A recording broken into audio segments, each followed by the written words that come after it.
U.S. President Donald Trump is not a fan of mail-in voting, claiming that it is prone to fraud. But with the COVID-19 crisis hovering in the United States, millions of Americans are defying this narrative. Patricia Manguna tells us more. Countries have had to adapt their voting process to the pandemic. Physical distancing had to be observed, and elder voters had to be given the option to vote from the comfort of their homes. One alternative option introduced is voting by mail. This practice has been in place since the U.S. Civil War and carries a long history of success. In fact, before the pandemic, Colorado, Hawaii, Oregon, Washington, and Utah held all-mail elections. Registered voters automatically received a ballot in the mail that allowed them to vote at home. But in the moments leading up to the elections, mail-in voting was placed under scrutiny. President Donald Trump has been making false claims, calling the vote-by-mail system prone to fraud.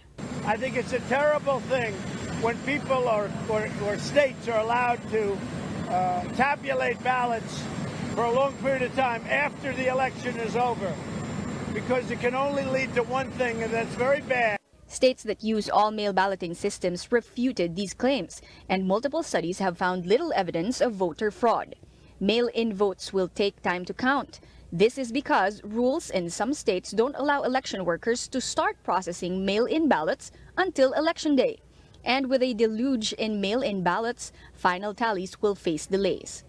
As election looms, U.S. authorities try to separate bluster from threats.